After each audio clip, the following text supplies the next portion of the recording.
Hi అండి, నమస్తే. ఇవాల్టి వీడియోలో మునక్కాడలు అలాగే వంకాయలతో అయితే కర్రీ చేయబోతున్నానండి. వీడియోని అయితే ఫస్ట్ లైక్ చేయండి, అలాగే ఈ వీడియోని ఫాలో అయ్యి మీరు కూడా తప్పకుండా ట్రై చేయండి. మీకు ఎలా వచ్చిందో నాకు కామెంట్ సెక్షన్లో తెలియచేయండి. స్టవ్ ఆన్ చేసి ప్యాన్ పెట్టి ఆయిల్ వేసుకొని జీలకర్ర ఆవాలు వేసుకోవాలి. 1 కప్ దాకా ఉల్లిపాయలను అయితే వేసేసుకోవాలి.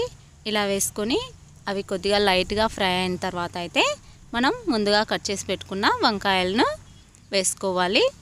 వంకాయలు అయితే ఒక 10 సెకండ్ల దాకా అలా వేసేసుకోవాలి. వేసుకున్న తర్వాత ఒక 10 సెకండ్ల దాకా అలా వదిలేయాలి.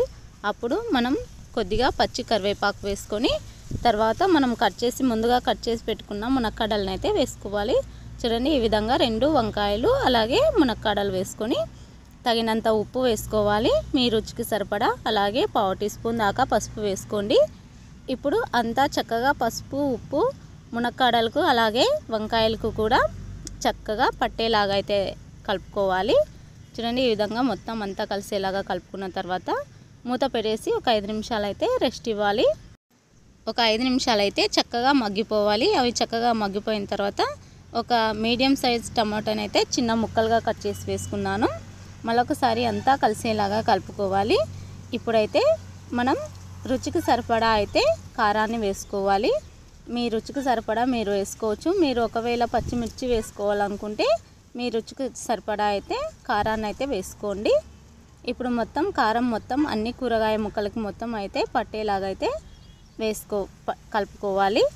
కారం వేసిన తర్వాత మరొక 5 నిమిషాలు అయితే మనమైతే ఈ కూరగాయ ముక్కలను అయితే మగ్గించుకోవాలి. చూడండి, ఇలా చూసినట్లయితే అప్పుడే మునక్కాడ ముక్కలు అయితే సాఫ్ట్గా అవుతాయి.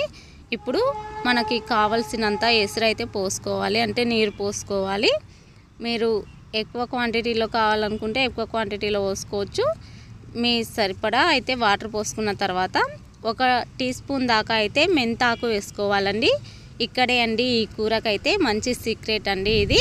చూడండి, చక్కగా ఆ మెంతాకు వేసుకోవడం వల్ల రుచి అయితే ఇంకా ఎక్కువ అవుతుంది. ఇప్పుడు ఒక 2-3 టేబుల్ స్పూన్ల దాకా అయితే ఎండు కొబ్బరి అయితే వేసుకోవాలి.